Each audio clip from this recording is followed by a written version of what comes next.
Hello, everybody, and welcome back to Hot Spawn Hot Takes, Valorant edition. And it's a biggie. We're in the big tournament now. Yeah, how have you found the first few days of Champs, Zach? I've been very happy personally because all the SEA teams are doing well, or rather, all the Pacific teams are doing well, especially my boys, Paper X. I think as a EMEA Stanley, you must also be very happy seeing that, similar to APAC, it's three EMEA teams that have won their games. Yeah, So I don't know, it's been an exciting tournament so far. Even though a lot of the games have been 2-0s, they've been very close, multiple overtimes, already had a couple of aces, so pretty good champ so far, I would say. I think so. And yeah, I've been like crazy busy with some IRL stuff. So there's been like a few games that I've missed, and then I check on I just go on like VLR and just check what's happened, and then I check and I see, okay, Fnatic won. That's nice. Oh, well, who was popping off? And it's like Boaster 24 and 8. I'm like, they're in. Is there an error on this page right now? Um, yeah, it couldn't be going No, better. the Buster had a map and a half on of this. So he Crazy. was he was absolutely popping off on the Astra. It Yeah. was wild. I think Chronicle was as well was completely insane during that series. I think on Ascent they were running a Vice Stage comp. Fnatic were running a Vice Stage comp, and they had such an insane defense. I don't think RQ won a single round on that attacking side. So yeah, they were looking very clean heading into this champs. Yeah. Maybe before we dive fully into the champ stuff, we'll go over some of the recent news. And well, it's just one main thing to start with, I suppose. It's sad news, obviously, from last week. A bit bigger. Yeah, that Leo has officially left Fnatic now, which I can't imagine is a surprise. But then, yeah, the post from Fnatic seemed to like heavily hint at retirement. A lot of people have just accepted it as being retirement, where when it didn't explicitly say it. But also, I think that isn't massively surprising either at this point. So obviously, Leo having been out for like I don't know a year and a A few year and a months half now, ish. yeah, with Yeah. um with what it seems to be is long COVID. At least that's what Boaster said, like on someone else's co-stream once. Obviously, it's not normal, like for it to be really announced somebody else's um, health issues, which is right. It's Illness. kind of been, yeah, it's kind of been like hush hush a little bit. It seems like it was long COVID, at least from that. And from what was said at that time, I think it was like yeah, like August last year or something. Boaster said it on someone's stream. That he just gets like insanely tired and dizzy if he tries to play and can never play for more than like an hour. Um, and clearly that's just not cleared up as they were hoping. And then the longer things go, if it's still not clearing up, then you also think even if one day it does get better and he can play properly, like how long he will have been out of the game and if it's even worth trying to make a comeback at that point. Um, Mm-hmm. but I mean, it's just a total massive bummer, really, because it's one of the greatest players just having their career cut short from absolutely nothing that was their fault, and it almost kind of harder in a way, I think, where it's not just something that suddenly happened. It's not like I don't know, someone broke their hand and they knew immediately their career's done. It's something that's kind of seemed like there's been the hope that he could come back and maybe for the next stage. Yeah, we got Crashies in just while Leo recovers, and maybe for stage two, and yeah, kind of dragged on and on and on, and unfortunately, it does seem to kind of be the moment now where the plug's been pulled on it. And to be fair, his contract was up at the end of this year with Fnatic anyway, so it's not a surprise that he would be leaving them. But I think they worded it as taking a step away from Valorant, but didn't like Yeah. yeah. That's What were your thoughts? yeah, I think firstly, yeah, I'm also very sad because I remember watching this guy and remember in 2022, I think during Copenhagen when Optic was at their peak, that was like the first game that Guild had internationally. Like that was their first major. They just qualified. First game was against Optic, who were coming off of winning in Reykjavik. So they managed 2-0 them. Like Guild won 2-0, and it was just such a statement win. And I still remember like how insane Leo was during that team, and that whole team was kind of insane if you think of it, because you have like Trex who's on Liquid, you have Safe Really? who's on Vitality. I mean, what he's doing there, it's a bit of a question mark right now, but he's been there, he's been a mainstay of the scene. So a lot of players on that team went on to absolutely pop off. And Leo was, I think, one of the players that kind of defined the scout initiator meta at that time. Like he just had so many insane plays off the back of his utility and stuff. So really one of the players to majorly learn from, I think, in terms of how to play an initiator. And I think when he was announced to as joining Fnatic, I remember like my partner asking me like, okay, new Fnatic roster, everybody looks fire. Who's your favorite player? And I was just like, yeah, you know what? I'm gonna bet on Leo this time. And even though he only played, I think he played 4 majors with his team. He had like the performance MVP in about 2 of them, at both lock-in, I think, as well as I think something else. I'm Lockin not he sure did if win it was it. Tokyo. Tokyo. Tokyo as well. No, they won both tournaments, but he had like the best performance in both of them in terms of stats. No, I mean like Lockin So he was actually awarded MVP as well. I he was the think. MVP. Yeah, that makes sense because this guy had insane stats. Like you do not expect a Sage to be having like 250, 300 ACS most of the time, unless of course it's somebody like Jing playing it. But yeah, Leo coming in. I think every single tournament he went to, he always had like great stats. But it wasn't just the frags, right? It was also like the sheer utility. Like Durko would not have gotten so many of those entries if it hadn't been for Leo like facilitating them. So like just the ideal player for a team. He fills that support niche. He fills the for individual fragging niche. He has like that additional bit of um I don't know, like he's a self starter, you don't need to give him like explicit calls or stuff. And even if you do, like he's gonna be like guaranteed to follow through, looking at like how Boaster has talked about the team before. So just somebody who was a really major part of the team for Fnatic in 2023 for their most successful year. And yeah, even at Shanghai when he was sick, I think even then they were mentioning that he was sick his last tournament. And even there, like while he was sick, my bro was popping off. So yeah, it's a real loss to the game for sure. I mean, maybe he'll come back as like a coach like Bonker or like a casting talent or something. Bonker was also on this team, by the way, this Yeah, the guild guild. roster. I know he's coaching NRG right now, but yeah, this guild roster was insane. Like 4 of their players are now in VCT. One of them retired after guilds, but 4 out of 5 is like an insane rate for a That's tier 2 mad. team. Exactly. Yeah. Um, and I suppose with Leo now, it's going to be like it would kind of be like a what if in when people have like the goat debates and things. That's going to be one of the things now. Like if Leo hadn't got ill, would he have ended up in that conversation? Well, obviously he was part of the like Fnatic team that won all those titles, which massively helps like Chronicles case in that sort of stuff. And especially like when you hear Mini talk about him, like so Fnatic put out a video um of like Mini and Boaster and Leo himself like talking about what he's done in Fnatic. I feel like it was all old clips, but anyway. But just in general, if you ever hear Mini talk about him, I think he's talked about it like on his stream and stuff before. Like he is like enamored with Leo and the way that Leo plays. And it's sort of like what so in Kojo, who is their team director, um, like if he kind of made a statement on it, and he says, as Minnie always said, he was the closest perfect player as he'd ever seen. Um, and he said that when they signed Leo, they felt that was the moment that they would be able to just win anything. And then they did go and win a Wow. couple of big titles. So That's yeah, that's such a big like vouch to get from your like head coach. That's so sweet. yeah, literally he said it was their dream signing, and they felt they could win anything when they had him. Um, yeah, a real shame, really. Um, we'll see. Hopefully, at least one day he could come back in some capacity. Come back, I don't know, even as a co-streamer or something. It's kind of a bit less The demanding. slicky I'm not route. sure. Yeah, exactly. And clearly he's got the mind for the game, hasn't he? So there we go. Mm. Um, right. With that, then I'm going to get ready to move on to another topic because I should have done this bit before. And that topic is VALORANT Champions 2025. So let's just have a catch up on what's happened so far. Then I think we could pretty much just go like group by group. Group by group. Yeah, and Hmm. the first one I guess we'll get out of the way easily. Paper X duo against XLG. That was one game that at least did go kind of the way everyone was expecting. Uh, How are your pick'ems doing, Lee, after the first set of matches? um, How are they doing so I far? don't think they're doing great. I know that I had Sentinels to win the second game that we can see on screen, so at least with that one, they're fucked. But I'm pretty sure I'm not alone. I don't know. What about yours?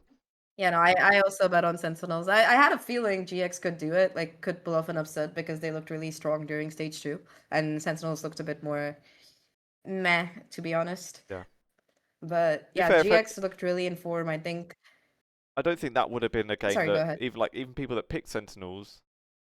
like I don't think either of us, yeah, would gonna be hugely stunned if Giant X had one. Some of the other ones maybe a bit more so. I think also for GX there was a bit of a question mark because their star duelist Ara was a little bit sick ahead of the tournament, and I think that at some point people were even questioning if he would be playing. Then GX had to come out and make a statement like, "Yes, don't worry, Ara is playing today." And I think Ara also went on to drop like an insane amount of kills in that series, him and Flickless both. So yeah, it was kind of a really good matchup coming in from Giants X, especially that map three. I think that Sentinels they were able to come out on top in the beginning. But yeah, Giants X had the momentum to pull through at the end, and yeah, Sentinels just couldn't keep up on that map three. I felt like. Yeah, I'm just seeing it now. The second half, what's that? 9 rounds out of the last 10 for Giant X. Yeah, Cracking. they just had a streak, bro. They had an absolute streak. Yeah, and Cloud popping off as well. Um, I think also in terms of the agents used, right? Like I feel like yeah, Corrode, especially a map with so many let's just say paper thin walls. That's the nicest way I can describe them. Toilet paper would be more apt, I think. But yeah, I think Cloud pulled out the Odin. Ara was like popping off with the operator, and I think just having that double initiator combo, and if you can facilitate like a duelist like Neon or Yoru, who's like built for playing super aggressively, you can make like a lot of really nice plays. And GX were consistently doing that on their attacking side. Like it just seemed like Sentinels could not hold the site. They you know, like how no entry for site is what they call mats. Like yeah, Sentinels were wide open. There was no blockage happening there, sadly.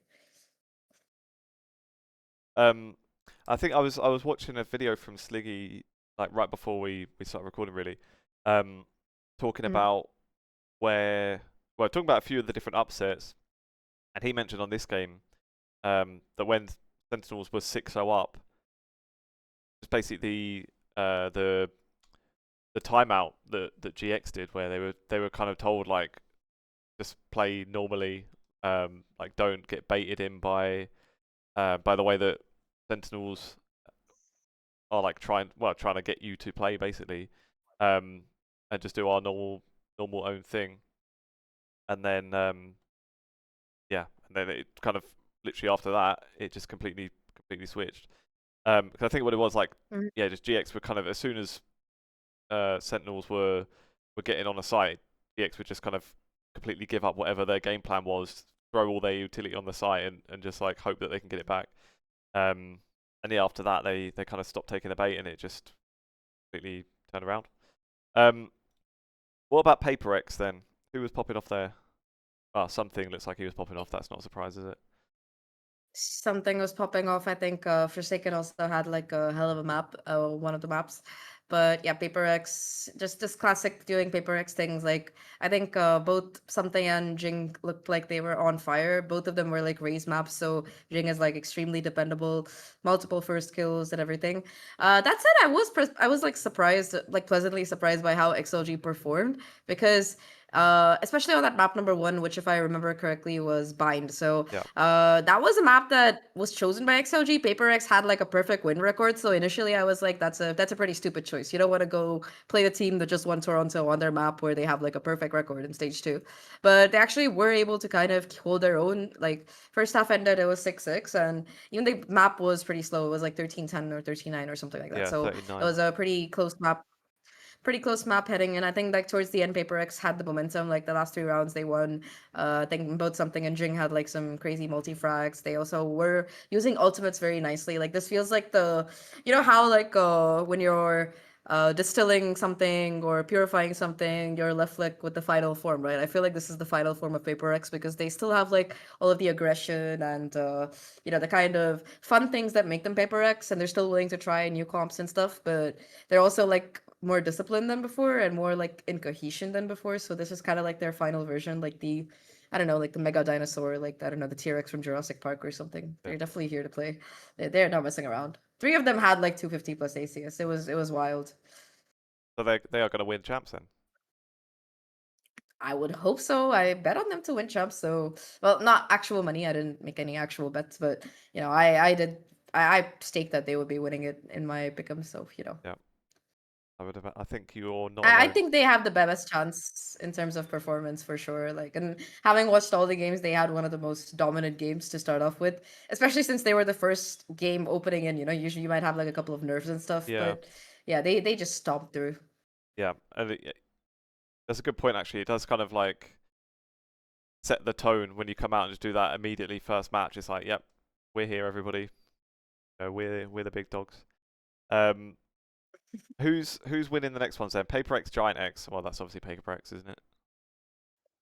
I mean, I would say Paper Rice because I'm just a biased fangirl, but I also think that in terms of compositions, they're very similar, like the maps and the teams that they like to play. I think Paper X has a little bit better of a map pool, so that might be a factor. The veto could decide, like right off the bat, if Paper X is gonna take the series. But I also think that GX has definitely done their research. They looked kind of ready for the stuff that Sentinels were gonna be pulling on their map. Like there was a decent amount of anti-stratting, and there's a lot of WOD footage of Paper X out there, so definitely that is a possibility. And I think that GX is one of those teams that also likes to run that double duelist. So depending on how things play out, if they can defend against the onslaught of Paper X, they have a chance. But because of their momentum, especially, they beat Sentinels. They've been looking very good, and because they're in the winners qualifier game, they should be like at least they know they have a second chance. Yeah. They probably feel like they can beat XLG or Sentinels again if it comes down to it. So they're playing for everything to win and nothing to lose in that regard. So they might surprise us. I mean, they surprise us with Sun. Who knows? I really hope they don't as a Paper X fangirl, but they might. Yeah. Good. XLG and Sentinels then. I feel like this one's well, if this was like an upper bracket starting match, you would have given it to Sentinels easily. But I guess it maybe gives it a few more question marks now if XLG have looked slightly better than we'd expect and Sentinels maybe look slightly worse. Yeah, does that make you worry for Sentinels at all, this one? I mean, a little bit because I think one of the things when we did an interview with Bang, right? And one of the things he mentioned was like how they have like these streak of bad days and stuff, and sometimes it's hard to recover. So yeah, Sentinels have been on an L streak, so as to speak. Unfortunately, that's kind of like the best way to say it. They For came three third in a in row NA, now. which I mean, any other region you can be like, yeah, third is nice, third is okay, but you lost to NRG and G2, and your first game in you lose it again to Giant X, and now you're facing off against XOG in an elimination game.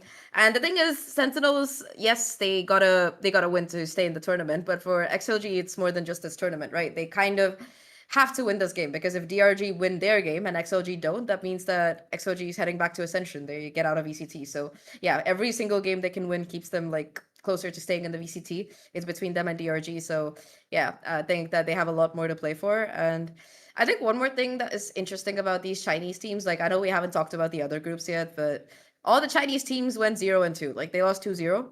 And I was kind of thinking about like why, because last year EDG won. We've seen them in shape before. Wolves had a run, so what's up with China? And I think aside from teams just having the time to prepare for them, because China and so much earlier, I think one of the players, I'm not sure if it was from DRG or EDG, but one of them was saying that basically because China and so much earlier, they're not as warmed up compared to teams that are coming in with their tournaments ending like a week before champion starts, right? So that's also a factor that you could consider for China's frankly abysmal performance in this group stage so far.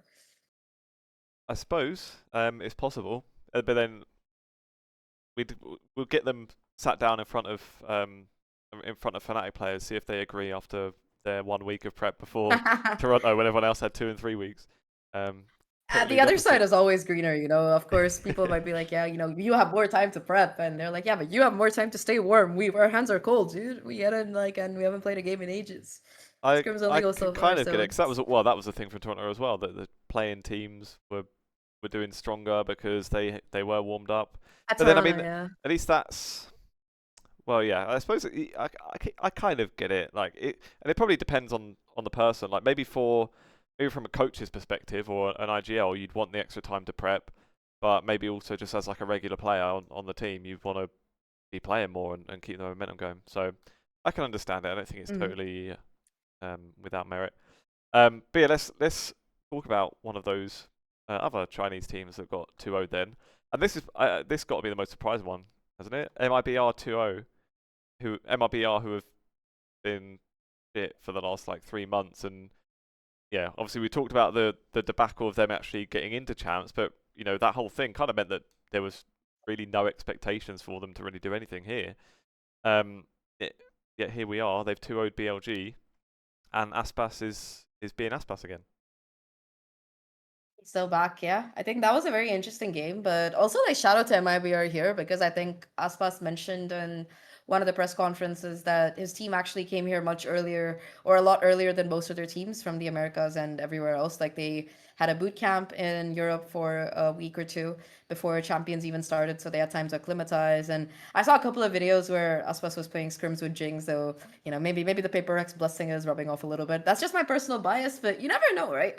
But yeah, jokes apart, yeah, he looked absolutely in form. I think that him and Verno were both like absolute beast during that series. I think Verno is also IGLing for this team currently, if I'm not wrong. So, uh, it must be so weird for Verno if you think about it, because this is a Brazilian team with four Yeah, Brazilian players, and you just join the team mid year. After like you leave a team that accuses you of not calming enough, and you join this team as IGL, and you beat China's like #1 team. And you have 35 frags while you do it. Like you have the same number of frags as Aspas. That's like such an insane way to like have a VCT year. Like you have a great tier 2, you come to tier 1, you get screwed over by circumstances and teams, and then you join another team, and like you said, there was no expectation, right? yeah, You exceed all of them because there was no expectation, but even if there were, this is such a good performance coming in from them. absolutely. And actually, if anyone's gonna debunk the issues of having to wait for too long to play your next game and having too much of a break, well, MLBR didn't even go to playoffs. They've literally their last game was the 18th, 18th of July. They had just under like almost the entire month without playing. So for them, it looks like it's done them well. And Really, they've been prepping, so yeah, it served them well. Yeah. exactly. You think why did nobody else go to boot camp earlier in Paris? Everyone else was at playoffs. But there you go. What's what's what do you think for BLG then? Because again, it's like I uh feel like the Chinese teams are just pretty much constantly being from the Western perspective, bullied. not having well just like before the tournament, not having too much expectation for many of them. A bit more EDG, I guess, kind of thinking could they come back and play like last year. But is it just MIBR being so good, or have BLG got some issues? Do you think? Think it was both. MIB definitely, especially that map #1, because the thing is, BLG picked that map. They picked Haven, and it's a map that they're pretty decent at it. They run like a very standard meta comp, Neon, double initiator, the usual shenanigans. But I think on that map, they just could not find any safety, so as to speak. Like Aspas and Neon was just like sliding into their DMs, shooting them in the head, checking out a site. But also, I think Verno had like some insane clutches and gameplay that round. Like, if you look at the VLR stats for this map, like every single person on the side of MIBR was positive, and every single person on the side of BLG was negative. Like, it was such a terrible first game if you're a BLG fan. And you go from that into your opponent's map pick, and you still manage to put up a decent showing. Like, second map was much closer, but yeah, I think just the momentum loss and I don't know, the mental trauma from being 213 by MIBR, a team that, nobody really expected to do super well. I know they have Aspas and Murno, and they have some good players and stuff, but also Aspas has not been having a good time in Americas. But I think, yeah, this is kind of just the pick me up that he might have needed, like, just a game to pop off in, so as to speak. Now they definitely got the momentum going in, and yeah, I mean, looking at who they're playing next, they're kind of gonna need it. Well, let's So see. So the other one in that group then, if I'm right, yes, was ROQ against Fnatic. Um, yeah. another another technically upset based on the seedings, I guess, but I feel like this one is not like too crazy. But yeah, Hmm. clearly the craziest bit is Boaster going 24-8 on Abyss on Astra. Like, Yeah, that was a wild game. To be fair, I think RRQ they looked good in the beginning of the game. We actually got to talk to Jemkin, who is their star Euro player, star duelist player, whatever you want to call it. His favorite agent for the record is Jet, but Euro meta, so bro has to switch it up every now and then. That said, though, I mean, I think it wasn't terrible by any means because they were able to keep up with Fnatic on Fnatic's map. Like it was a very close game. It was very neck and neck. And Abyss as well. Like RRQ actually ended the half in the lead. It's just that they completely fell apart. Like wet paper on their defensive side. Like they just could not hold against Fnatic. Fnatic also like they were doing some wild shit with the Waylay. Like yeah, sure, Kayak might not have gotten as many kills as you would have liked on the map, but he was going in, he was taking space, and Booster and Chronicle and Alpha, all three of them were ready for the trade. I think Alpha was also doing some lurky lurk nonsense. Like there were so many rounds where he was just like finding some insane picks in mid or on the opposite side of the map or stuff. So I think Fnatic looked very dominant in terms of map control on Abyss, and yeah, RRQ just couldn't get themselves started in that second half. Like it was a complete snowball from Fnatic. Like 7-5 to 7-13 is wild.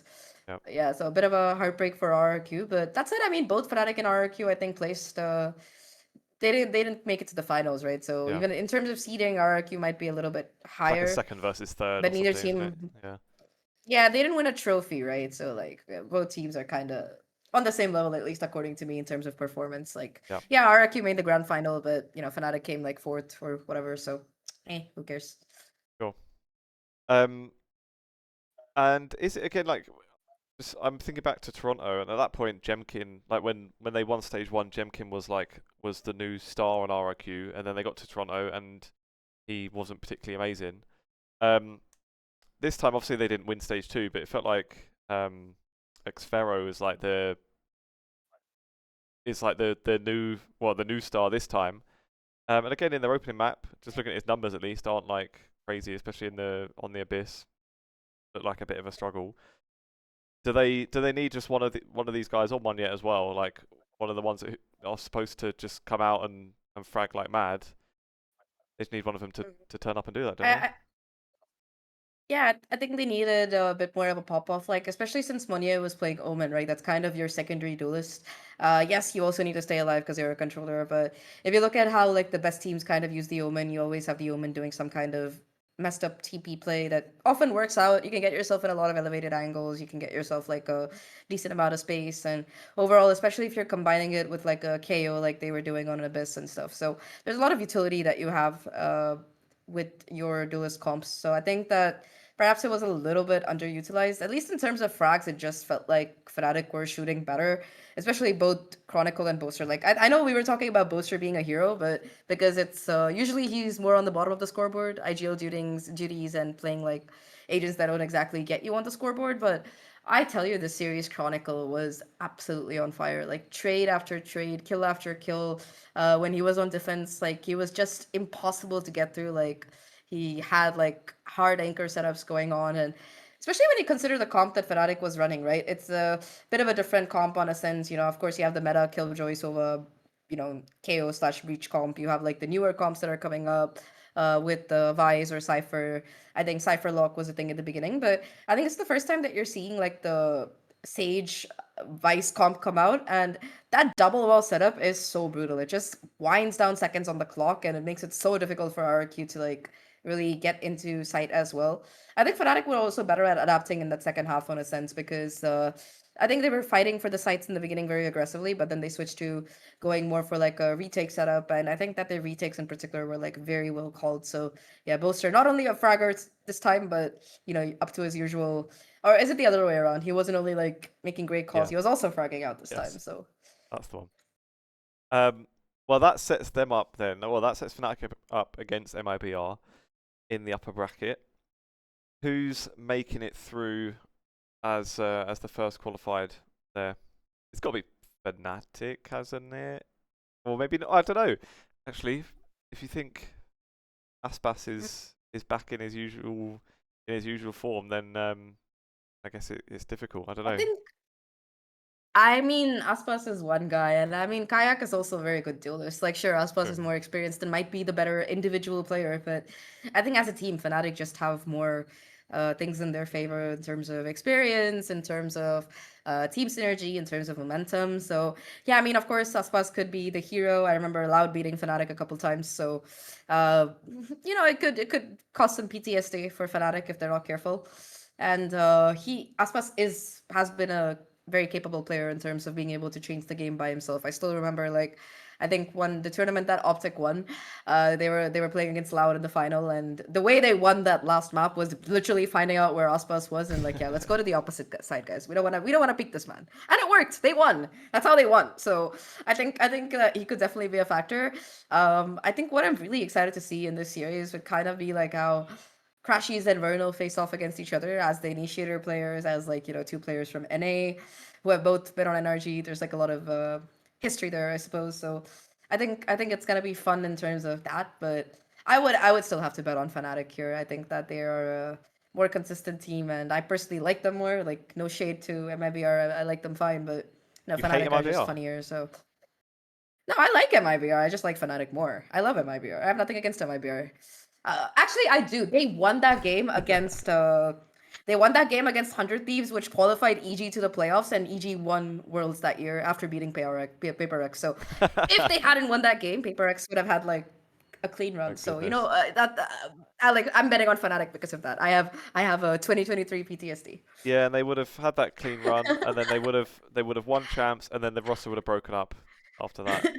Uh, No, no, no, no, no. Come on. I think PaperX is the one roster that has stayed yeah, relatively stable through all these years, if you think about it. Like, yes, they change a player every year, but aside from that, the core is still the same, right? You got 3 out of 5, so that's pretty impressive, all things considered. absolutely. Yeah, the elimination game then in that one, BLG against RRQ. Um, Mm, I feel like there's been more from RRQ, right? I mean, I would like to bet on them because, yeah, I'm from Pacific, so I want my Pacific boys to win. But also, BLG are the higher seed, and I think RRQ just have more to like. Neither team has anything to play for outside of champions. Like, neither of them have to worry about being relegated or anything else. So at least it's chill in terms of that. But yeah, I think it's just gonna be who plays better that day. Because both games, even though they were 2-0s, they were like, close games, some of them. I just think RQ had a closer game, so maybe they'll be a little bit more optimistic because I don't know, if you get 13-2, that's like getting bodied by a truck. So it's gonna be very hard to recover from that. Like your first game in Champions and you just get 13-2, yeah, I would be pissed. So I guess it depends on how they're gonna channel it. Is it gonna be rage? Is it gonna be Yeah, heartbreak? How's the preparation gonna look? All of that. especially when MLBR were out of form as well. Like, imagine if any opponent you could probably hope for champs to be your first one, it probably would have been MLBR. Like, given what they've been like for the last Yeah, couple of pretty much months. like that, or DRG or something. Yeah, Yeah, and something then you like come out that's and a team that's looked a bit shabbier. your first map you get smacked by them 13-2. Like, that would be quite shocking, and I Depressing. can't imagine that would feel great. So, yeah, we'll see how that is channeled then.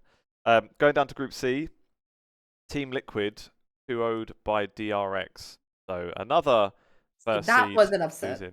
Yes. What was going on here? Because this is one that I didn't catch much of, but then I was just seeing a couple of clips of like, I know, like, Nats. Didn't Nats have like a fumble Oh, through the teleporter? And I saw that Patty was Tech being a bit annoyed on stage. What was going on? Nats tried to. Nats tried to. So there's like this thing you can do at Abyss where if you're playing on site, you can jump off. It's like a skill jump off a box you can do. So you kind of like get your Omen or your Yoru to flash into main. Everyone's flash. You try to jump around. The thing is, if you fuck it up, you're gonna fall off the edge and you die, which is what happened to Nats.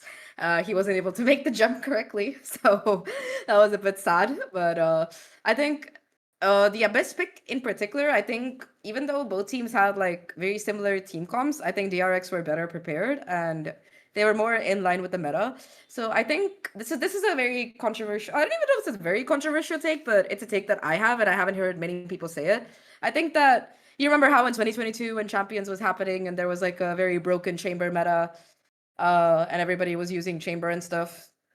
I think that this patch it might be Wele. And hear me out. I know that a lot of teams haven't started running her and she's still a little bit underwhelming and stuff. But if you think about like how the Yoru pick rate has increased over the last year, a lot of that is because of his TPs. And even with the Yoru TP, you have like a moment of delay. So people can still shoot you while you're trying to, grab your TP and get out of there. But Wele is instantaneous and you can't take damage either. As soon as you click it, you're like zoom. It's even better than a jet dash. And you can do a lot of like really cringe plays. Like I think Aspas got like an ace off the back of it. He just stunned on Corrode in main and he just like flew in like a helicopter, killed 3 people, bam bam bam. They couldn't shoot back because they were slowed.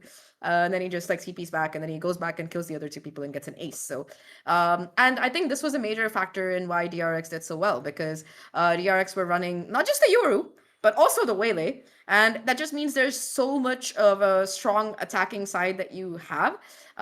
You have like your TP in from the Yoru, you have the fake TP to create pressure, you've got the Waylay jumping in for information, you're also running like a Cypher and a Sova. So, you've got your flanks covered. There's just so much that you have in terms of being able to control the map and also like be very aggressive and proactive. And you could really see that on DRX's attacking side. But more than that, you could see it on their defensive side because I think on defense, Hyunmin was constantly, going for those quick peeks. He was fighting a main, doing a lot of that. And on the opposite side, you had flashback with the operator. So it's just these two duelists constantly like pushing the extremities, getting that early information, which kind of frees up other players to rotate or get the read. And I think that DRX looked very, very much in control once that side swap happened, once they got their hands on an operator.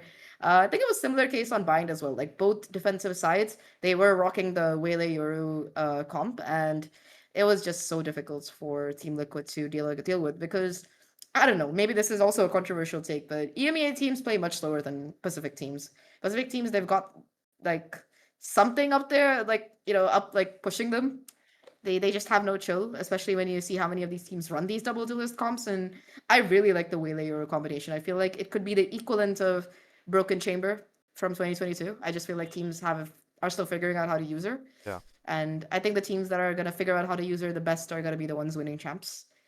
That's my bet right now. Wow. After watching the Yep. first game so far. So Well, I was thinking about this. I was like, should I like make a whole analysis article about this? But I need more stats. So well, that was one thing I've seen as well, like, especially with some of these upsets happening, where it's kind of been a bit like, the favorite team knows what they're doing, they've got their strats, they know what works well for them, and then the underdog teams have come in, got new comps, or they're running the Waylay, and then it just completely fucks up what the established favorite thinks that they're doing, and just completely fucks what they thought they knew, kind of thing.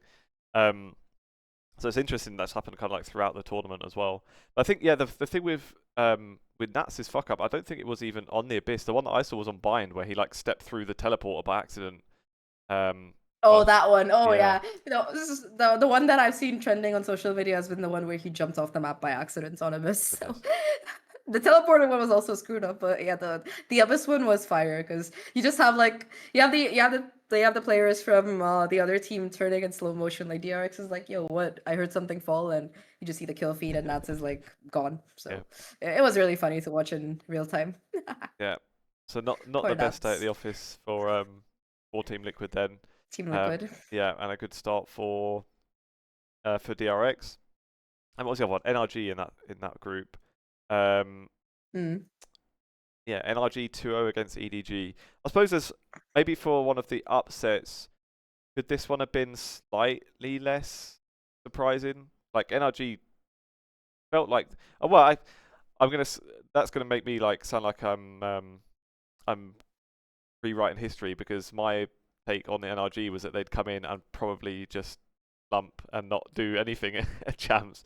When we were kind of talking about them coming in, without too much pressure on them or and whatnot, but then with a couple of rookies too, and my thoughts being that could just work the opposite direction. They just kind of fumble it on the big stage, but clearly not. They've come in, they carry the momentum. Whereas EDG, yes, they've obviously they've looked a bit better in the last couple of months than they had done through other parts of the season, but at the same time they haven't really been the same kind of world beaters so far this year that they were obviously when they won champs. So yeah, what did you think on this one? I suppose 2-0 as well, especially, is maybe the more surprising part, more than the fact that NRG could have just won. Honestly, I mean, EDG kind of threw, not gonna lie, because if you look at Abyss, they were up 10-2, 11-2. They were up 11-2.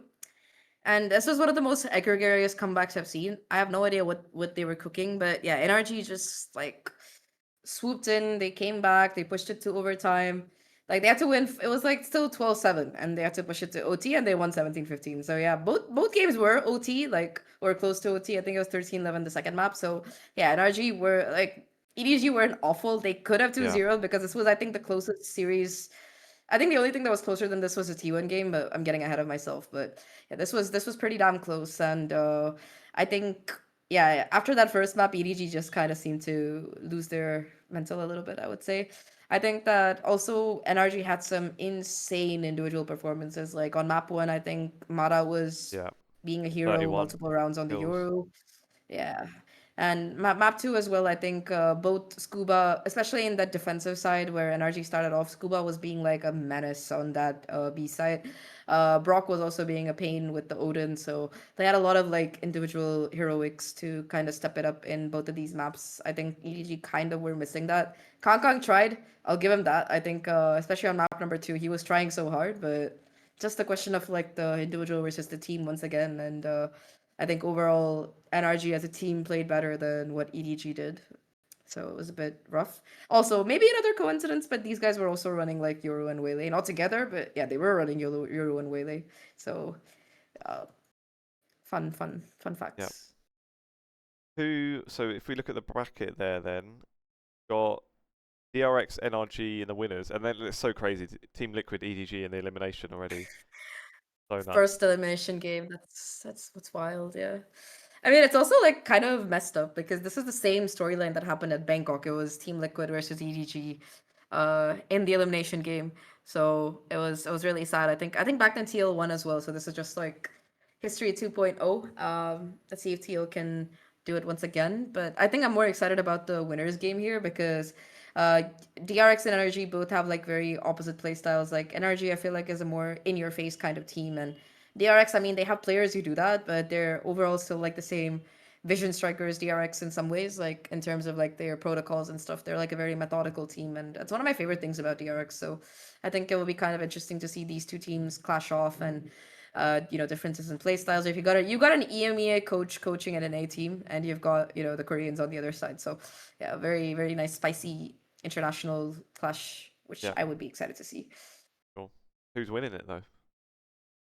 Uh, I'm gonna have to be a Pacific fangirl and just say DRX. I genuinely think this could go either way, Yeah, but I think just by virtue of the fact that DRX have like the most experienced international, they're probably one of the top five most experienced international teams. Like BRX, they probably made it to almost every championship, and they looked a little bit more iffy during the groups. I think that's one thing. Sorry, during stage two, that's one thing that goes in NRG's favor. But also, NRG has three rookies. Like they're not playing like it, but if we remember that for Scuba, Mada, and Brock, all three of them, this is their first international event. So think that might help DRX get a little bit of an edge. yeah, They might be more used to it. They might be better at it.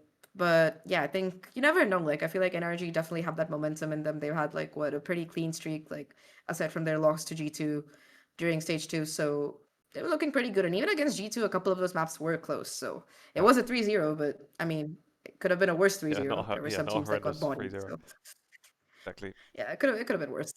Um, we'll edge it for DRX then on that one, and yeah, I feel like this is equally hard then. Team Liquid against EDG. I think it is a bit of a bummer that one of them is going to be out already.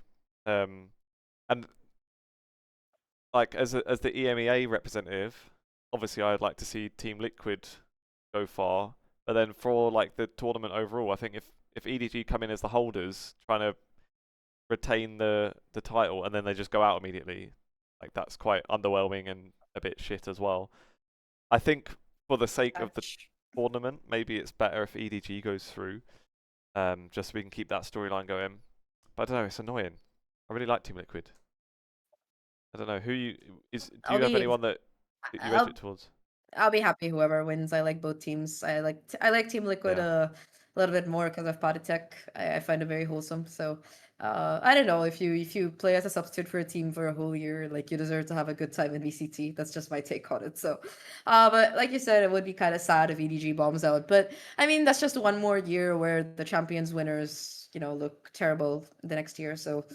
It's a pattern that we're used to seeing. Sadly, either the team goes out of business, everybody break up, or Yeah, at yeah, least they they just exist. That's are.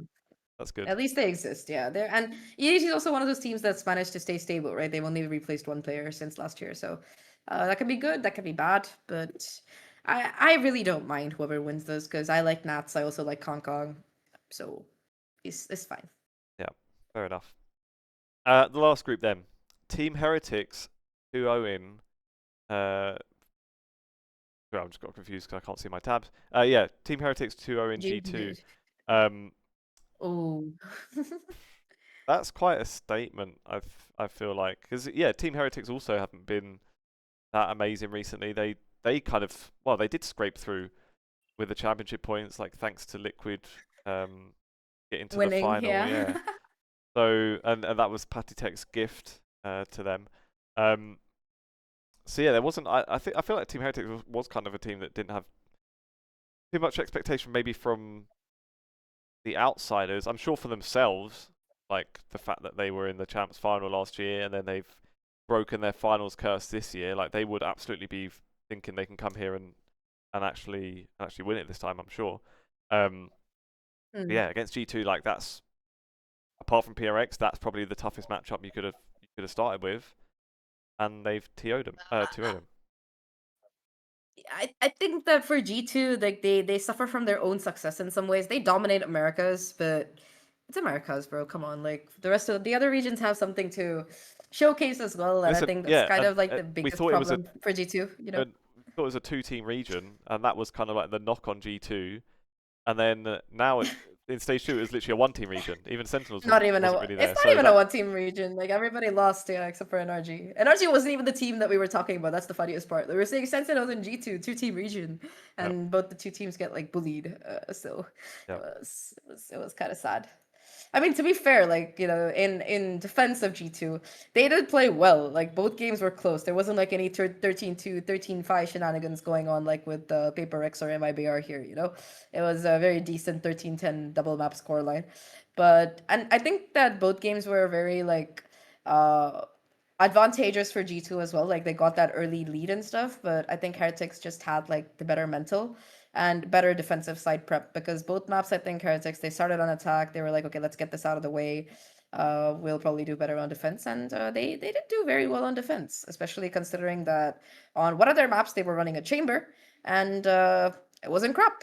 Probably because they were also running a deadlock. I digress. But yeah, the chamber was basically like a pseudo duelist. Like Miniboo was the raised duelist, but chamber was the chamber duelist. It was wild. Rian Woods was the chamber duelist. Yes, yeah, probably helped them. I also don't know if I like G2 still running Tejo. Like I like Tejo. I think that he was very strong and Trent is yeah, very good on him, but it seems a bit dated. This is so like Masters Bangkok comp. We're at Champions Paris, bro. You gotta move with the times. yeah. It's a good point. Like when the nerf came in, I guess you could understand them sticking with it, like maybe just for Toronto or something. Just thinking like we don't want to do like sweeping changes and um yeah, fourth in Toronto wasn't horrendous, but then Mm. after that to be still like the only team that ever plays it really, uh, maybe does feel like they're kind of forcing it a bit. Um, and yeah, they were. I mean, that was when the nurse came in. Like G2 was the team that everyone was, or probably the biggest team where people thought, is this gonna fuck them? Because it looked like they maybe relied on it a bit. And I guess brute forcing it in that sense maybe was a good idea. At least in Americas, they could get away with that. But especially like we said, where like everyone, or where a lot of teams are coming into champs now with fresh stuff, and then they're still running the Tejo like 4 months after everyone else dropped it. Maybe they need to Mm. switch things up. Also, I'd say maybe like if you're a team like G2 who throughout the year, I feel like probably has been like of the top teams, they've probably been the most consistent one throughout the year. They're the only one that has actually been in like global winning form throughout the whole season. Like Mm-hmm. even Paper X in kickoff weren't anywhere really. Yeah, So they from didn't that, make Bangkok. That was the only event they've yeah. missed. So from that Sorry. perspective, I could understand G2 maybe thinking like in assuming they've got some new stuff to bring out and they just haven't shown it yet. Maybe they could think okay, first match. We're confident anyway if we drop to elimination that we'll still get through against anyone else in the group. Maybe we just don't show anything new yet and we just try and just stick with the stuff that everybody knows. And if we can get another win off that, then that's great. If not, now in the elimination, maybe they bring out some new stuff. But that's like maybe a bit of just like copium as well. Maybe they don't have new stuff and they actually are reliant on this, and they'll end up a bit screwed. We'll see. Um, that other I mean, one, I think Heretics also, just one more thing, sure. like looking at their gameplay and stuff, I think that Heretics also had like a pretty good read of how G2 like to play, because I think that one more disadvantage for G2 is that they have a lot of gameplay footage, But because like yeah, you said, they've been making deep runs, they've been playing internationally. Yeah, so they haven't been able to, and they haven't changed their comps either as much compared to like when the year started, like compared to teams like, I don't know, DRX or PaperX, which have like been innovating more with the Whaley and stuff. These guys have stayed the same. They haven't been running the new agent, for example. So you could make an argument that they're still good. That's the case, but I think also in terms of the reads, I think main thing is Leaf was consistently being shut down. Usually on Lotus, Leaf is like a major key factor. He gets a lot of lurks, he gets a lot of space. But I think Heretics were able to consistently like keep track of him and shut him down and stuff. Like he went 0-6 across the map. Like every single engagement that this man took, he was shut down. So first engagement that is. So a bit unfortunate there for G2 in terms of like how they were being read, but excellent prep work from Heretics. I think that both Benji and Rians were also like really popping off that day individually. yeah, So yeah, overall, even though the series was close, I think that just a little bit more of a read was there from Heretics, yeah, especially like after the side swap, like good mental and good reads. That's kind of like what I would say put them on top that day. yeah. D2, they need Baby Bay back, don't they? Honestly, I don't know, because I'm not gonna shit on Leaf, because Yeah, yeah, it happens every now and then. There's a team that gets you, and he was still doing okay. So, like in terms of stats, like he was still yeah, like the second highest fragger for the team. So this is Leaf on a bad day. Like yes, he's not winning his first duels, but he's the rounds where he was alive and available in the post plant. Like he was still having impact. So like not to like dunk on him, he was like the yeah, yeah, yeah. second or third best player on the server still. So all things considered, yeah. But I think yeah, Heretics were just better in terms of mental, because the first map was a 9-3, sorry 8-4. The second map was like a 7-5. Both times G2 had a lead and they just couldn't capitalize, because Heretics were just like, okay, well we'll take care of it on defense. Don't worry. We got Benji, we got Rians, we got Woot. No problem at all. We got this. Yeah. It's a very very chill attitude.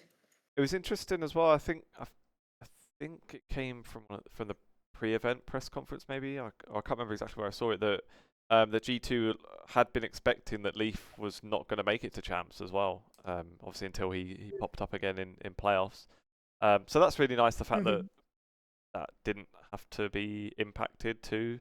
Not that they particularly look bad with Baby Bay, but especially when again with a team like G2 that's feels like their whole year has been building up to finally win a global event. Maybe now, um, if that run was again kind of had an asterisk on it, then that would be a bit of a bummer. But yeah, the other game in that group then, DRG against T1. T1 winning Uh, 2-0. What do you make of that one? See, this is, I think, this is probably the most deceptive 2-0 of the lot, because I think this was also a game that both games went into overtime. And I was very Yeah, pleasantly surprised, because I expected T1 to kind of not really struggle so much, because, they're T1. They won Masters Bangkok. And yeah, sure, they came third during kickoff or something. But all things considered, that's not awful. Third place is still decent. They look to be in form and stuff. So I think they were kind of the favorite heading into this game. But I think for DRG, it's like a similar case to XLG, right? The higher they place in champs, the better they have a chance of staying in VCT. So I think, especially after XLG lost early on, they felt like, yeah, if we win this, we're gonna, get to stay next year, have a better record. So I think they were individually really trying hard. You also need to remember that this is DRG with a substitute. I genuinely think that if Demon won, or rather if Wukushu, the original player, had been there instead of Demon One, this team would have looked much better. Because I think that when Demon won Champions and he was the MVP, he was the kind of player who was being like perfectly set up. You've got like your teammates flashing for you. You've got like Jogamo by your side. You have like all the support in the world. And Vukish is the exact opposite. Like this guy is sitting on site. He has a setup. His whole team is on the other side of the map. Okay, 4 or 3 other players all on the other side. He's being pushed by 4 people on site. This guy gets 3 kills before he dies on average, like 2 or 3 kills. He yeah, just holds site. He anchors. He's like such a insane player, and he was also China Sentinel of the Year, I think, this year. So it was very sad that he couldn't make it. Like no shade to Demon One, he wasn't bad this series at all. He was still like, kind of in the middle of the pack in terms of score. He was doing his job. you can't really expect more from a sub. Yeah. But that said, I think it's a little bit heartbreaking because I think that Wukashu could have been the difference maker. I think if Wukashu had been there, this could have pretty much been a 2-0, but for DRG side, because all the rounds went into overtime and it was like individual heroics that kind of got them there at the end. I think DH had a pretty important 3K. Meteor had like a really important 3K during overtime. So um very, very close games. And for DRG, I think they looked much better in their game than XLG versus Sentinels. I'll give them that. They were definitely putting up a show. So they're in better form, I would say, because I Yeah. think that the MVP for the match was also like one of the DRG players. Like this guy on Yoru had like 13 first bloods across both maps. Like absolutely insane. Just playing Yoru, he had like multiple 3Ks. He had like 50 kills at the end of both maps. Yeah.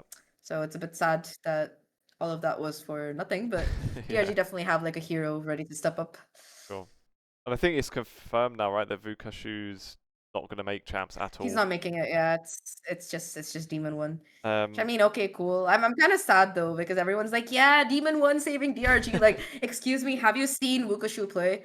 Have you seen this guy? Because I do a little bit of we have like this thing called Project Horizon, which is like a volunteer English broadcast for China.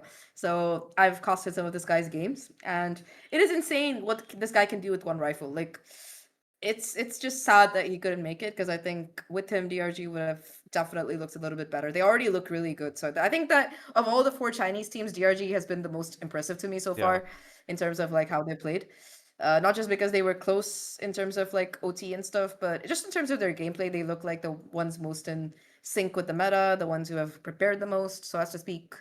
So they look to be the best Chinese team at least for me, Well, they had the even with the Waylay as well. substitute, which was yeah, they did. Akaman was doing okay, I would say. Yeah. But yeah, I think the real hero for that map was Spirits. Like that guy on the Yoru Yeah, was yeah. just wild.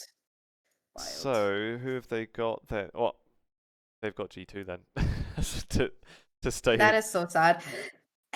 It's Sentinels versus XLG and G2 versus DRG, like NA versus China.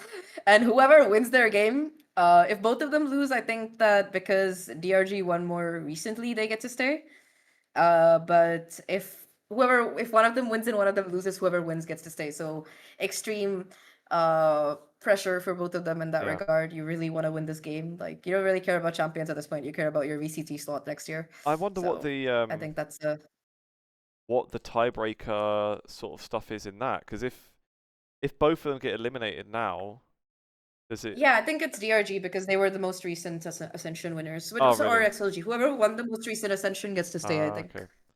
Yeah, fair So enough. I wondered if it was going to go I down to forgot. like map wins and like round wins and stuff in these games here. But that makes maybe more sense. Give a bit of grace to the more recent one. But yeah, let's be real. They're both DRG's probably gonna go out. Maybe XLG have got a chance against them. We'll see.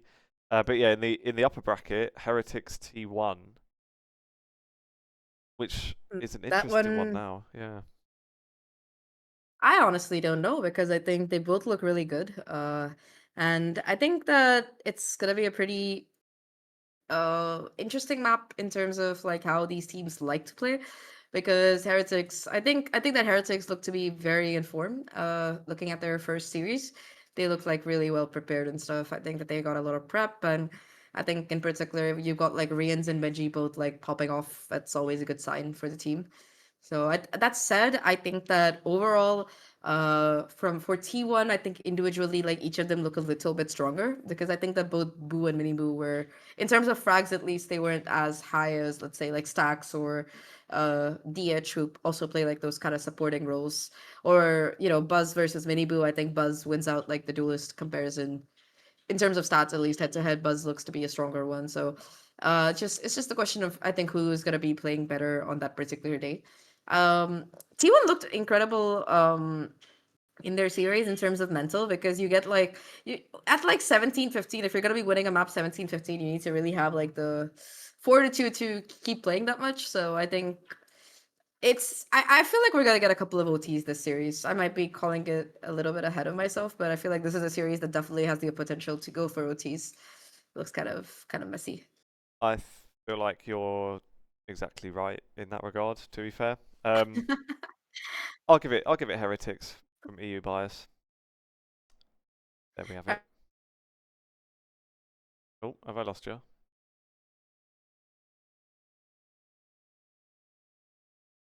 I think I have for a moment. I will try my best to continue.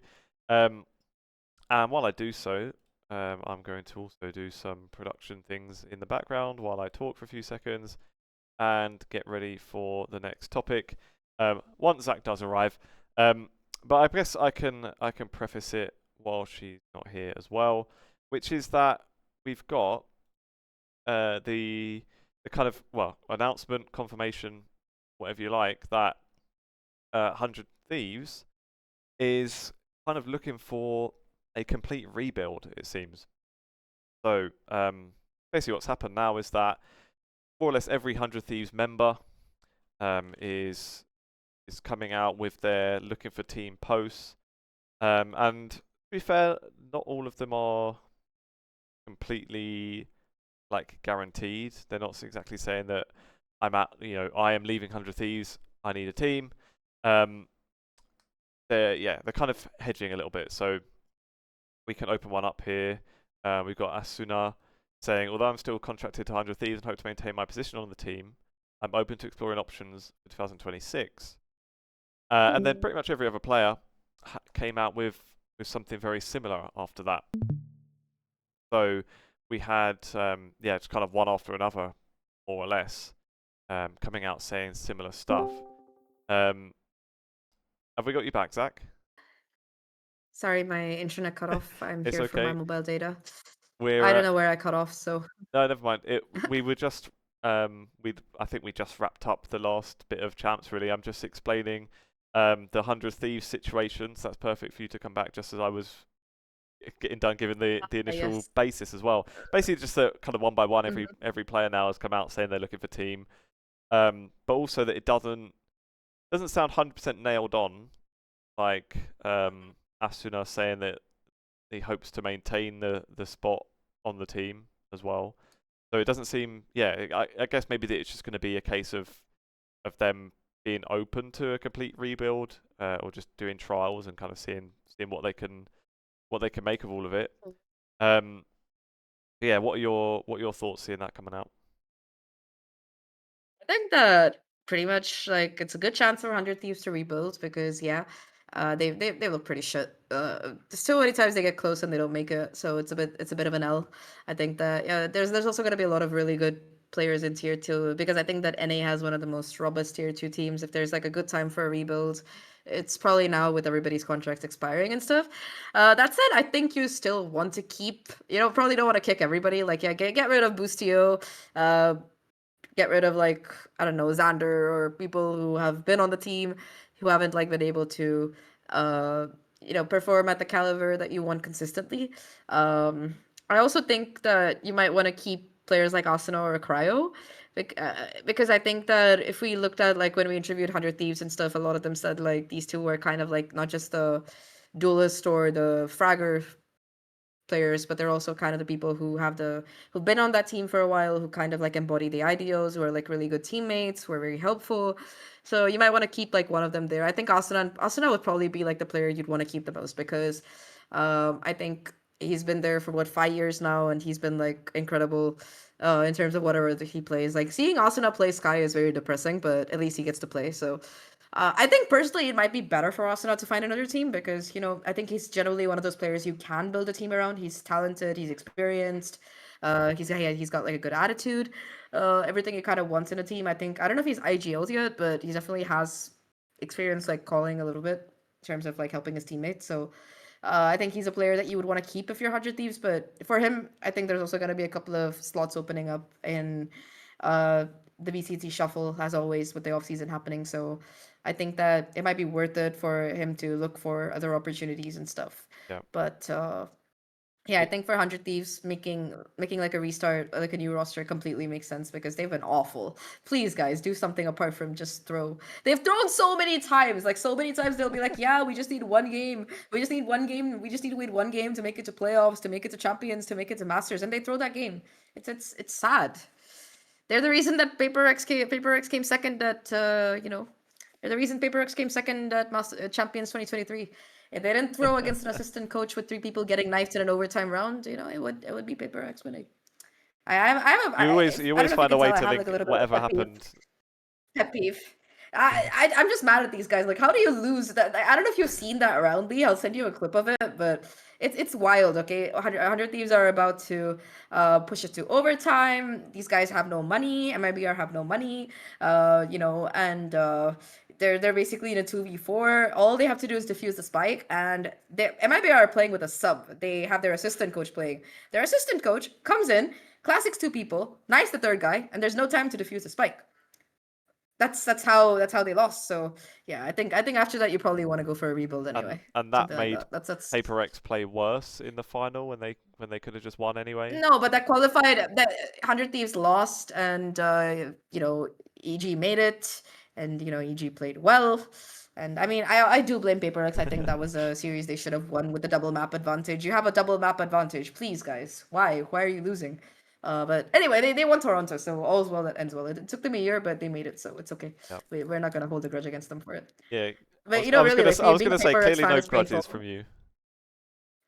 It's painful being a Paper X fan. And, you see them come second so many times, But yeah, or third exactly. Yeah, it so would have many been for times. 10 internationals in a row until the 11th one. Finally won it. But anyway, yeah, Asno does say in the post actually that he's not open to IGL him. So that's off, I guess. That's probably good. It says I'm open to any Yeah, he role also said he except doesn't scan want to play initiator. Sova. Yeah. Yeah, at scan He initiator does and not want to IGL. get back on Fade or Sova. He's like, yeah, screw this. I want to be more aggressive. Like, I don't know. I think we should just get Asuna and give him like Waylay or something. Bring back Duelist Asuna. Like, get him back. He was so good. I miss Duelist Asuna. And sometimes I But think even yeah, I think I was just gonna say like I feel like as a player, and it's not even just a Valorant thing. I think just like in any competition, 5 years in the same team, like sometimes it's just a change in environment. It's just like can be refreshing for any kind of player or like just anyone involved in a team capacity. I think like even if you may not think that you're even doing badly. Like maybe personally, could be fine with your performance, but just feel like you need something new and like a new challenge kind of thing. Yeah, I mean it makes sense. What do you think of Kess? Because Kess was the newcomer from tier 2 who has had like less than 2 months of play now, and is now looking for team. Do you think he deserves another team in VCT? I think he has potential for sure. I think that he looked very good, and he's definitely capable of learning. But again, like the problem is that if you look at VCT, you've got 10 teams, 50 slots, 60 if you count the sub slots. Of which let's just be nice and say like half of them are completely for North America. Forget like all the other regions, North American players only. That's still what, like 20 slots. So 20, 25 slots, and you have all of these players who are already in the circuit who are looking for work. You have people who are going to be coming out of Ascension. You have people who have looked really good during tier 2, and you also have like these players who either have not had a chance to look as great, like Kess, who hasn't played so many games. The games he played, he looked good in some of them, but you have like players who have been looking mid as heck throughout the year. So I think there's always going to be that disconnect between the number of people who want to play in VCT and who are capable of playing in VCT versus the number of people who actually get to play in VCT. So, yeah, I don't know, to be honest. 100 Thieves might decide to keep him on. He might be a sub. It's a bit of a question mark, but Yeah. I think it's not a bad decision to keep him. But you're also gonna have like the cream of the crop. That's the nice thing about being a VCT team. You get to pick the best players that you can afford. So even if you're like a shit team, people are probably gonna prefer playing for you than playing for a good tier 2 team. Well, So yeah. I think they have a good chance to build something. Yeah. Cool. One thing actually I saw just before. I thought I had it saved somewhere. Maybe I don't. I saw Leo Faria had replied to somebody on Twitter that was complaining about the stage setup for champs. I can It's find. very mid, very. I Yeah, will say this is the most look, I'm gonna say this, maybe I'm biased because I'm from Pacific again, but the Pacific Tokyo Finals was it looks so sick. insane. It looked beautiful. And then you come to Champions, you're just like, yo, what the heck? I saw people on Twitter like trolling because like those construction fences that people have. Yeah. They had those around the stage to block off the audience, and this guy just takes a picture of it and posts it. And he's like, "Yeah, this is what a 50-euro ticket gets me." It was so funny to see it. I think to be fair, they use those anyway for crowd zoning and stuff. It's not like unheard of. They did the same thing in Madrid. But yeah, after seeing like the Tokyo setup, the Paris setup does feel a little bit underwhelming, Yeah. especially since the tickets cost more or the same. So So I'll just explain quickly um what the I'll say what he said in the post. So he was replying to somebody that said it said have been great. While there are no matches today, talking about yesterday, can you spare a moment and explain the motive behind the stage design? Said I like viewers being close to the players. Apart from that, I don't see any good parts of the stage. Leo Faria said he said going to a oh my studio god, gives he wrote an us essay. yeah. Going to a studio gives us more controlled environment for scenic, lights, LED, etc., resulting in a more polished show overall. But the trade-off is size. Last year we hosted champs groups and playoffs in a studio in Seoul, which looked great on camera but could only fit 250 people. We heard the community feedback and made a different choice this year, prioritising size. We're in a venue that fits 3,000 people, the largest we've ever had for the first stages of the tournament. It will always be hard to fill out any venue anywhere in the world for 15 days, but it should absolutely be popping off for playoffs. We're also prioritising fans closer to pros, as you said, which has been a huge win for us. Truth is, most esports will host the majority of their tournaments in a small LAN environment with no fans and focus on a big event for only a few days. So it's important to put things in perspective. All that said, a few aspects of the show haven't been up to our standards. For example, walkouts are lacking energy, and we're making some changes to address that. Last but not least, if scale and spectacle matters to you, make sure to tune in for finals weekend at a core. Appreciate the feedback. I yeah, Most esports will host the majority of their tournaments. Like, has this guy been following CS or TI well, I or think what he means, yeah, I know like with TS they'll do it in like a hotel, like some of the earlier rounds and things. I suppose. Um, that's what I thought he was pointing out with that. But yeah, I don't know. Like I've seen bit like I didn't notice an obvious issue with the stage, if I'm honest.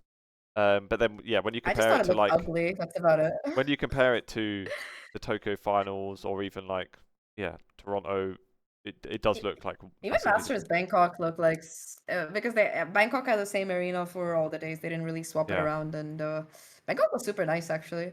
They had like pretty good lighting. They had a lot of activities and stuff. I don't know how it is on ground in terms of activities and things to do and stuff like that, but um, yeah, I think it should be pretty. The walkouts were pretty ass. Like Leo's not wrong about that. They've been really sad. Like usually you expect to see Boaster doing some kind of wiggle stuff, but even that was kind of missing. Um, and I feel like maybe we're not getting the benefit of the fans being close to closer to the players yet. Just maybe because it's like the earlier rounds too. Maybe it's just not as hype and that Mhm. like so much yet. Because that was one of the bigger things in Toronto that like worked really well was having the fans like right on the players and the players that have these big personalities were feeding off it. Probably like played a part in Wolves getting third. The fact that the fans were right there and Sufat was like loving it.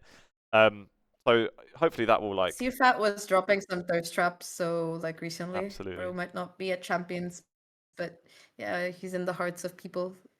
I think Zelsus was the one during the pre-show press conference. He was like, "Yeah, I gotta have a Wolves buddy to represent my boyfriend," and I was like, "Yeah, okay, let's go." Fair enough. Um, yeah, hopefully that will like start paying off again as well, and I think that will help a bit. Because yeah, if it looks Mhm. a bit crap, plus there's like doesn't seem to be the atmosphere yet, then the whole thing will just feel a bit underwhelming. But there you go. Maybe one final thing then, just that we can chat about for a few minutes. And to be fair, this is like kind of old news now, but I was just curious your thoughts on it. Since it happened during a League of Legends hot takes week, was the Koi announcement of Koi being kicked from VCT, which is pretty it's pretty mad. Like I don't think anyone saw that come in. And I won't go through the whole thing because we did speak about it on the league episode last week, just in terms of how it relates to their League of Legends team as well. And it was quite funny, like seeing the community reaction from both sides. Like the league fans were like, "What the fuck? Why would they do this?" And then the league fans were also saying, "Can they do this for league and kick out this team and this team and this team?" Um, but yeah, from Valorant, it's like feels like anyone outside of Koi didn't really care. Like it doesn't feel like people was really gonna miss the org since competitive wise they were not very good for the few years that they were there. Yeah. What was Yeah, your reaction? they're the coughing baby. Yeah, They're definitely the coughing baby team of EMEA. I mean, honestly, I think right the very sneaky peeky thing doing this right before Champions because everyone's gonna be distracted by the shiny Champions games. So they pulled a sneaky move, and like you said, it's Koi. They've been kind of ass. So outside of their own fan base, they're probably not gonna have too many fans really cheering for them. That said, I think that it is important to have competitive integrity. So I would be very interested to see how Riot are gonna pick the new team to join the VCT because I know Gentlemates did win like the first VCT, I think. But just because they have a good fan base and if they do confirm them as the newest VCT team, yeah, I think Ibai, who made the allegations of they just kicked us out to make place for this team pretty likely because it is a bit yeah. sus. No warning, like to be fair, they also kicked Bleed for the same way. They were just like, yeah, screw these guys. They're not a To be fair, VCT they'd had anymore. We're gonna like promote Boom. hadn't Bleed had They had like way more egregious money. crimes. Yeah, Like yeah. they were way more fucked. Yeah, exactly. So it made sense. But I don't know. Like Ibai not streaming is the reason that Koi got kicked. Really, that's kind of a sad reason to kick a whole last team from the VCT, especially if the timelines are what they say. But also, uh, apparently, like one of the co-founders of Koi confirmed that they did get a warning before, and despite the warning, they took it lightly. And Yeah. whether this is a fair escalation is a different question from whether Riot is in their legal right to do it. Morally, They, question mark. yeah. Legally, yeah, it's fine. It's their league. They're allowed to do whatever they want. And I would feel more sad if Koi played better, but for me at least, they played like crap anyway. So maybe we'll get a better team. I feel bad because of the Spanish org, and I like the Spanish orgs, but I think you still got Heretics, you've got GX, so There it's was not like a big heartbreak or loss. I did see an interesting thread from Adam Adamu, who's like their CEO co-owner, I think. Um, where and this was just the other day, so this I guess is more new relevant stuff. But because what they said at the time was like it, what seems to have been the warning from Riot. Like I think Koi still doesn't believe they had like a proper official warning, like that there is this issue, and if you don't fix it, something could happen. I think the way that Koi have been describing it is more as though like maybe Riot just told them like, oh, by the way, you're not filling the obligations right now. And then Koi said, oh, yes, we understand. Ibai doesn't want to stream so much this year. This is the plan. We're going to bring this guy in to be the co-streamer. We're going to co-stream this number of games. And they felt like they kind of explained to Riot what their new plan was and didn't feel like Riot had an issue with it. Which can be fair Mm. enough. And like if Riot never said anything beyond that they had an issue and then suddenly just terminated, that is a bit shitty. At the same time, if you're Koi and you've got this new plan and our plan is to not have Ibai co-stream while the contract still says we have to have Ibai co-stream, then you are still knowingly breaching the contract the whole year. But what I did find kind of interesting was that they posted they posted some of the numbers of it, and and he says that in 2024, and I like this. I can only assume that this is correct. Otherwise, there's one part of this sounds kind of mad. But he says in 2024, Ibai co-streamed Koi's VCT matches, co-streamed for 69 hours, and the viewership was 1.8 million hours watched.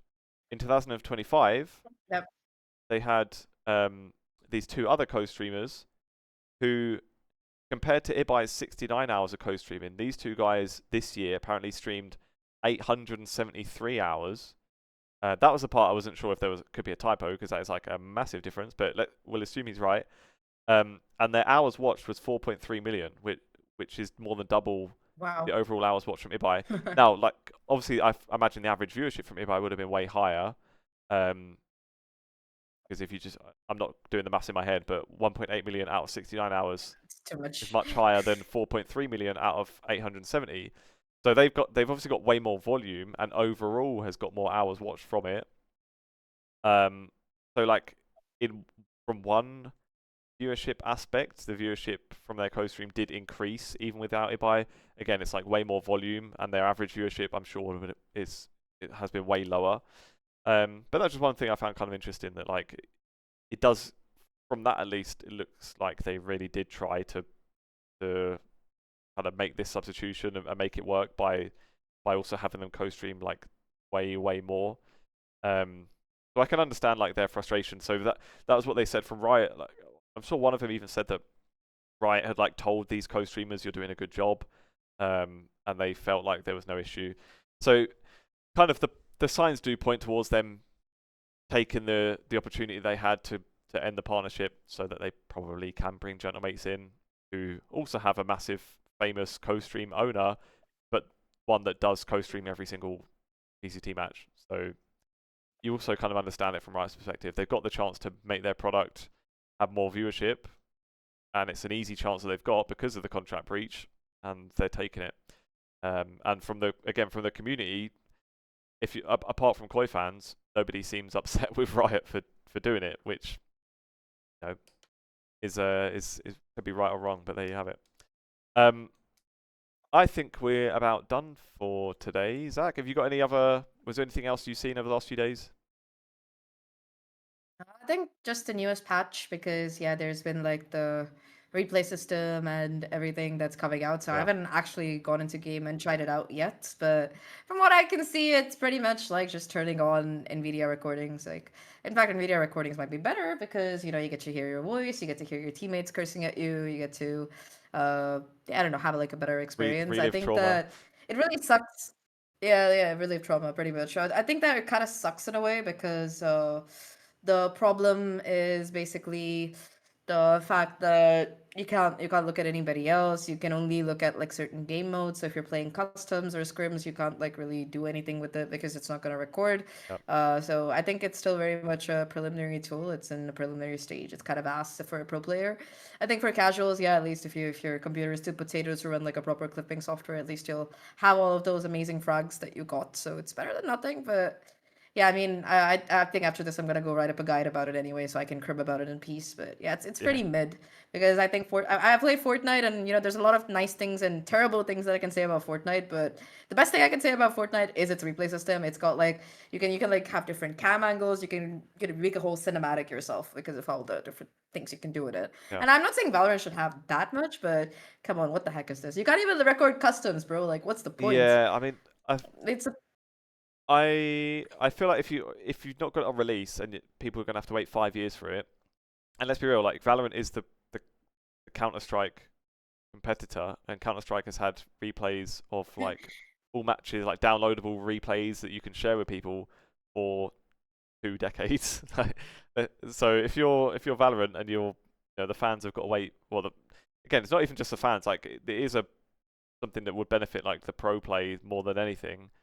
They're probably the ones that need it the most, and then they don't really have any use for it after having to wait 5 years for it to come out. Is a bit underwhelming to say the least, I think. And I think that's why, like, yeah, I think seeing people come out and kind of lament it already. The fact that you can't do custom games is a bummer. I can understand like VCT games is probably a bit more complicated to figure out.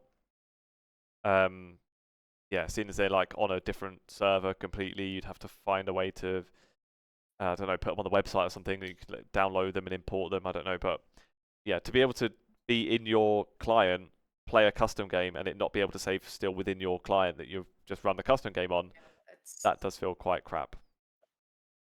Anyway, we'll see how long it takes. yeah, it It feels. only took 5 years for it to come out in the first place. Maybe in another 5 years they'll do it for customs and VCT as well. Let's see. Set the timer. Well, I think we'll leave it there then, Zach. Thanks very much for your time. Thanks for carrying me as I've not been able to watch all the games. And also, I think I'm slightly ill as well, which is why my voice sounds a bit fucked. So yeah, thank you for carrying me through.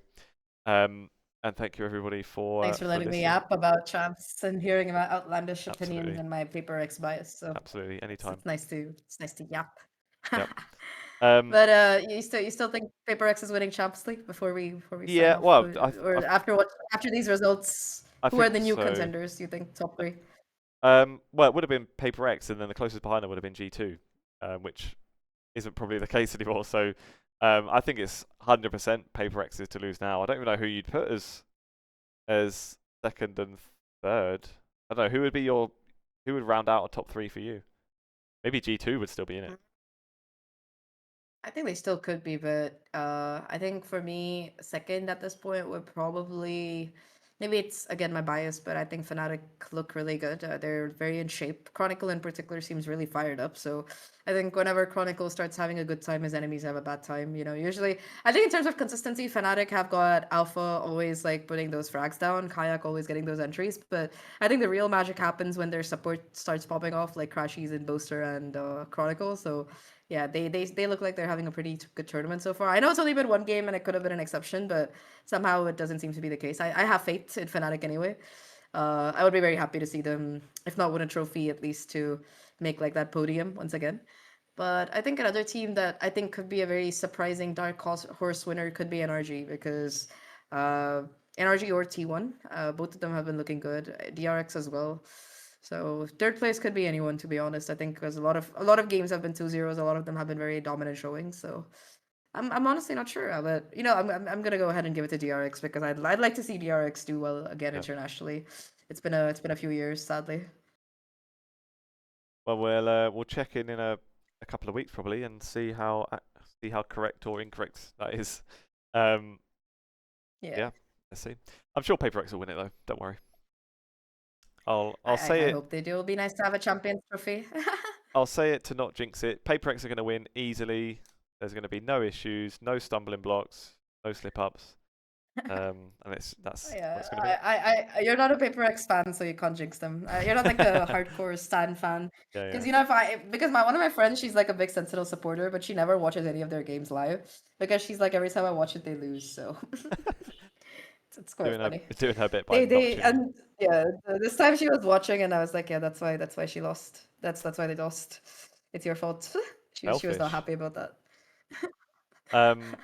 But I'm joking, but actually I kind of feel like Paper X could just sweep it pretty easily. I don't know. I mean, they came in as the strongest team. They still look the strongest team, and the next strongest team looks not as strong as we thought they were. So that's my thinking. But we'll True. see. Yeah, and we'll check in. I'm not sure exactly the timing. It probably would be maybe just before the grand finals. We'll do an episode and see how things are looking before then. But yeah, we'll leave it there then. Again, thanks for your time, Zach. Thanks for listening, everybody. Thanks for watching, and we will see you next time. Bye.